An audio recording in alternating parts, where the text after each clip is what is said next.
El nuevo Crispy Chicken Sandwich de McDonald's es... crujiente, tiernito, jugoso. Es pollo en la McDonald's. Un mordisco y... ¡wow! Es el nuevo Crispy Chicken Sandwich. Ordena por anticipado en el app de McDonald's. En McDonald's participantes. Hello, everyone, and welcome to the Jeffrey Epstein Show. I'm your host, Bobbycapucci, and this is a morning update. We have talked about several lawsuits in the Jeffrey Epstein case, and there are still several moving through the system as we speak. Well, today we're going to talk about another one of these lawsuits, put forward in May by a lady named Angela Clemente, who is demanding that the FBI release files that relate to Jeffrey Epstein. So let's jump into this article from McClatchy, D.C., and get a look at what Angela Clemente is asking for. This article was published by McClatchydc.com. The author of this article is Kevin G. Hall. Headline: Muckrakers fight to unseal FBI files on Jeffrey Epstein kept alive by judge. And we're seeing more and more of this, right? More and more we're seeing judges in this Jeffrey Epstein case make decisions that benefit the public. For so long, we saw judges make the opposite rulings. For so long, we saw the judges protect Jeffrey Epstein and his cohorts. But it most certainly has looked like the worm has turned as of late. What's going on in Judge Preska's courtroom is very promising, and what we see here with this judge keeping this lawsuit alive is also promising.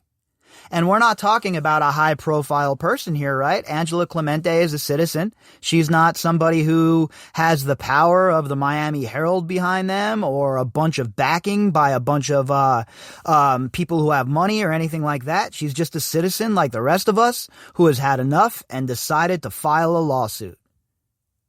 So I hope that the judge continues to rule in her favor, and I hope that he releases all of these documents. A federal judge on Tuesday kept alive a citizen muckraker's quest to pry loose, for the public's benefit, tens of thousands of FBI documents about disgraced financier, pedophile, Jeffrey Epstein, including his time as a government informant. Whoa, government informant? That must come as a serious shock to the legacy media and to the unsullied, right? To the people who only listen to the legacy media. Jeffrey Epstein, an informant? Wait, I thought there was no sort of intelligence angle here. That's what the incredible Julie K. Brown told us all, right? Meanwhile, back here in reality, self-styled public information crusader Angela Clemente sued in May, seeking to force the FBI to release documents on the grounds that Epstein is now dead, a bit under mysterious circumstances, and that there is an overarching public interest in releasing documents. The Justice Department, representing the FBI, is fighting the effort. Isn't that how it always works with the Justice Department? The Justice Department is just, I don't even know what to say about the Justice Department at this point. It's an absolute dumpster fire. And not just now, it was a dumpster fire under Bush. It was a dumpster fire most certainly under Obama, and it most certainly is a dumpster fire under Trump. How in the world do you let Jeffrey Epstein, of all people, get killed in your care? In a status hearing Tuesday morning, Judge Trevor N. McFadden, who sits on the District Court for the District of Columbia, allowed Clemente's public records lawsuit to continue. But he also put both sides on notice that he expected some agreement when they come before him again on October 23rd.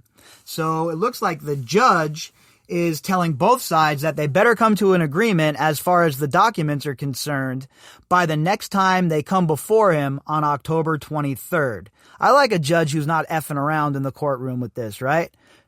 Bring me the facts. Let's see the facts. Let's get the documents released, and let's move on with our lives.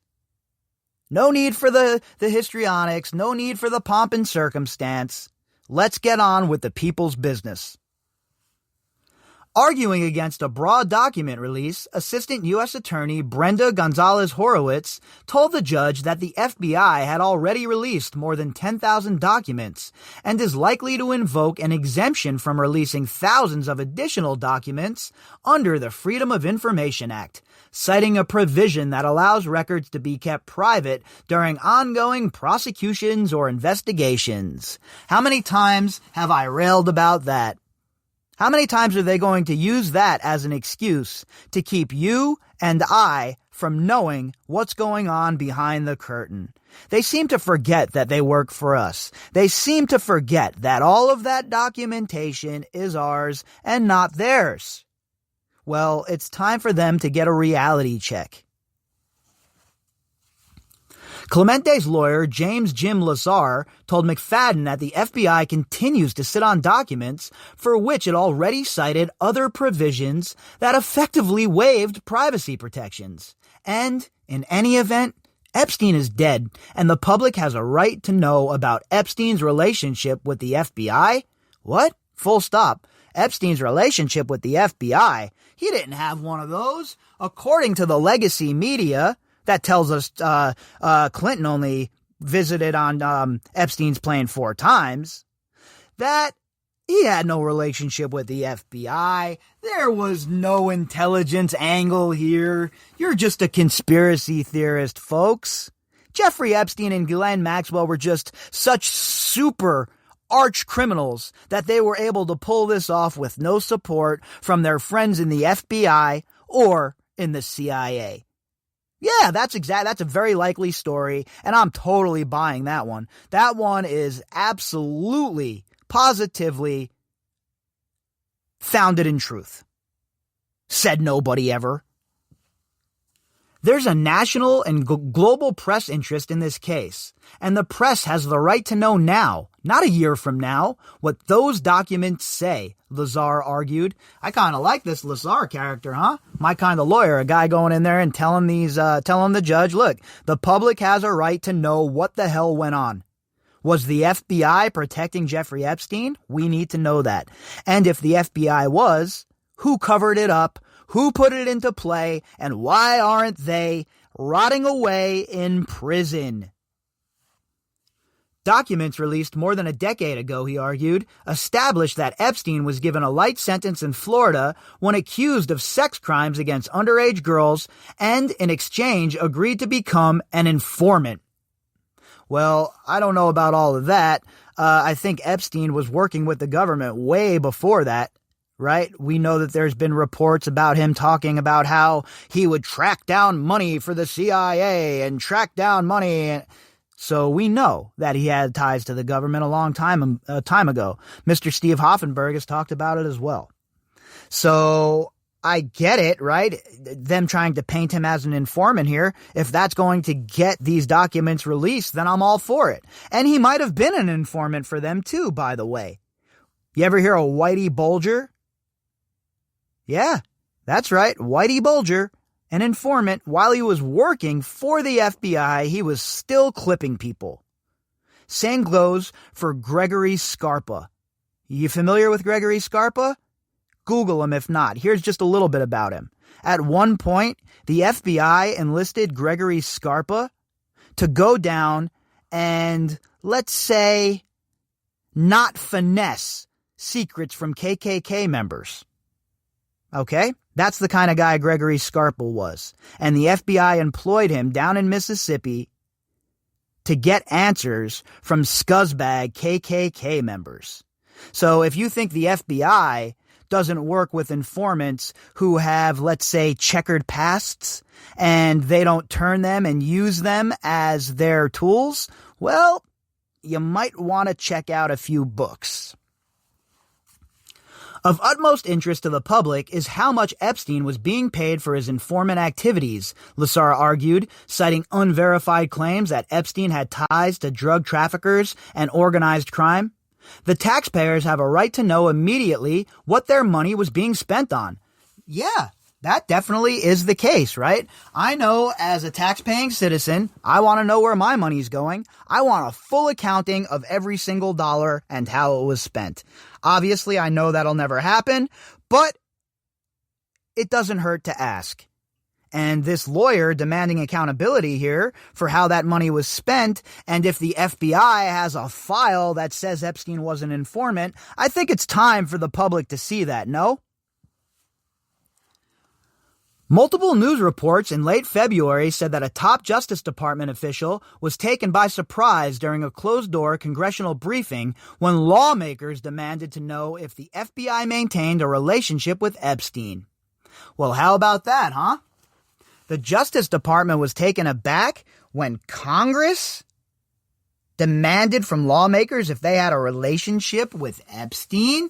Don't you think that's kind of important? Shouldn't there be some congressional hearings about that? I know they're busy with all of their really tough jobs that they have going on right now in between their effing vacations. But can somebody hold some hearings, please? Can we bring in the head of the FBI? Can we bring in everybody who was involved, please? I mean, is that too much to ask for some transparency in this Jeffrey Epstein case?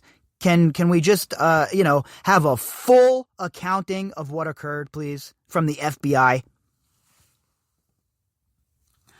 A model turned investigative paralegal, Clemente is an unconventional crusader. She wants access to records for her decade-long investigation into the deaths of young women in Ohio and a purported sex trafficking ring that brought underage girls to and from Palm Beach. Look, I've said for a very long time that there might be more here, right? I don't know. Look, none of us know. I'm keeping the door open to all of this stuff. My question still stands, and nobody's been able to answer it for me. What happened to all of the unnamed hundreds of girls we have not heard from? Are they still alive? Were they, is there something more devious at hand here? That's where Epstein kept one of his many homes. Ohio is where Leslie Wexner, and founder of the L Brands empire, lives and where a key chapter of Epstein's storied rise to fortune occurred, and also where they kept Maria Farmer hostage. Let's not forget that part, okay? How about we add that every time we talk about Leslie Wexner and his disgusting-ass wife, and that bitch-ass punk Randy Bowie, so-called head of security. Old boy will get pieced up. No public documents tie either Wexner or Epstein to the missing girls, but Clemente alleges that state and federal officials in Ohio have failed to properly investigate the murders. At least one of Epstein's accusers has told authorities she was abused in Ohio. And there is a huge problem in New Mexico with girls that are missing, especially indigenous girls. As you all know, I'm working on a project right now about the West Mesa bone collector and the missing girls that were found at the West Mesa Plateau. So I've always wondered what the hell was going on in New Mexico with the trafficking.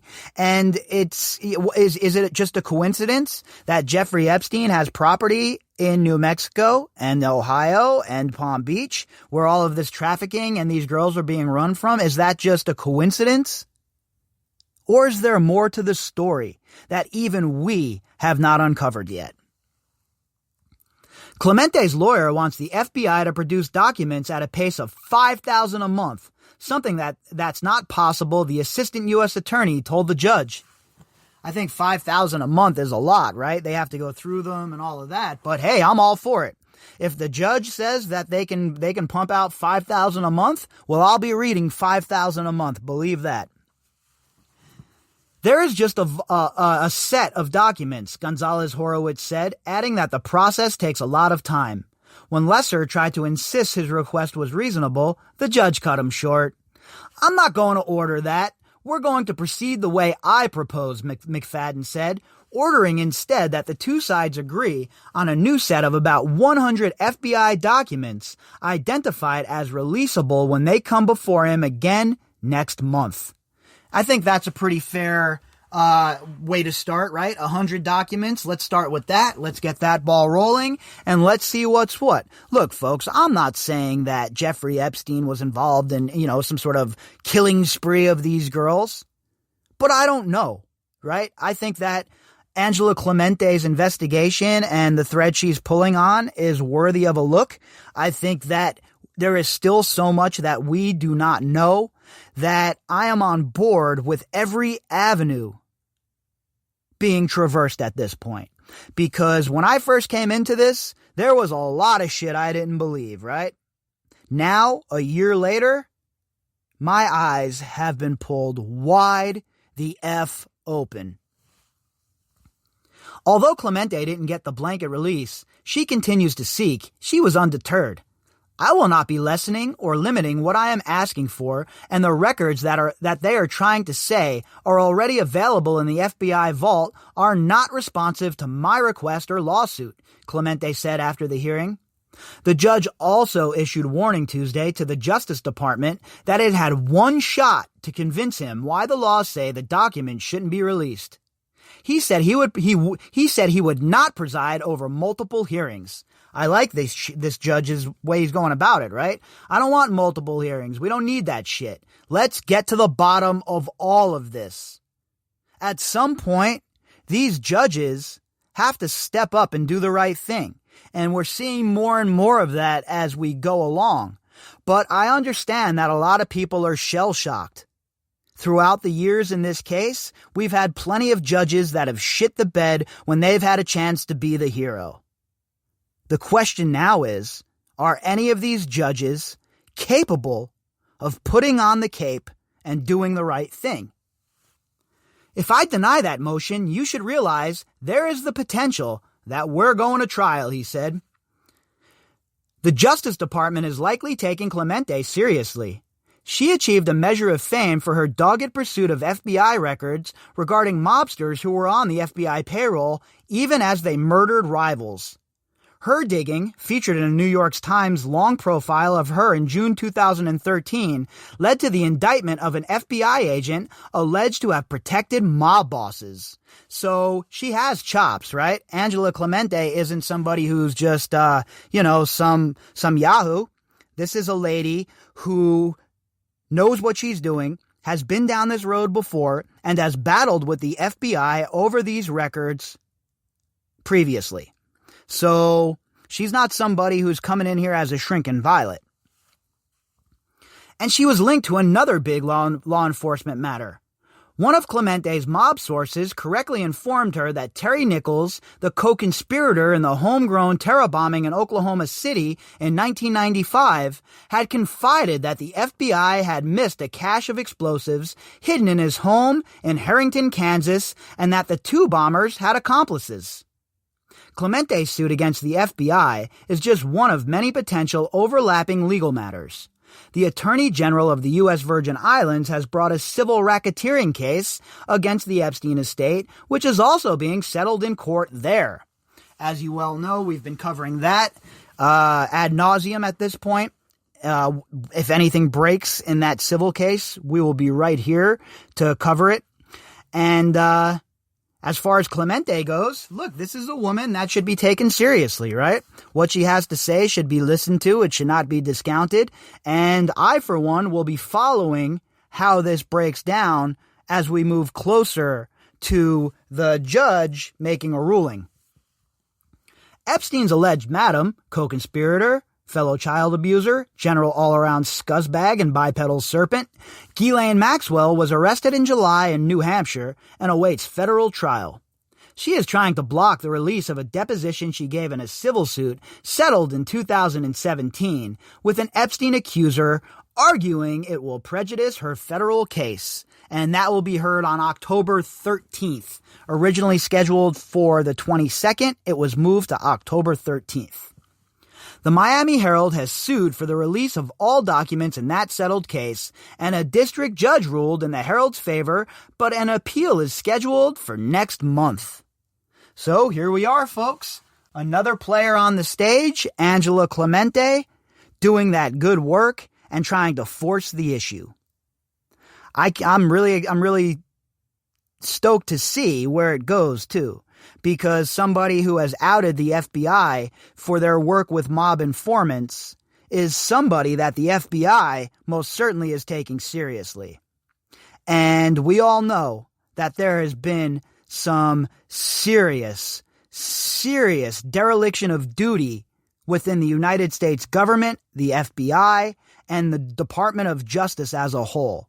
And if Miss Clemente's lawsuit helps hold them accountable, then you can sign me up. If you'd like to contact me, you can do that at bobbycapucci@protonmail.com. That's BOBBYCAPUCCI@protonmail.com. You can also find me on Twitter at BOBBY_CAPUCCI. All of the links that go with this episode can be found in the description box. All right, everybody, I'll be back later on and we'll pick the conversation back up. I hope everybody has a great day. Wendy's is serving up the hot breakfast of your dreams. From the sweet and savory honey butter chicken biscuit to the breakfast Baconator with 6 strips of oven-baked bacon. Wendy's breakfast will leave you floating on air.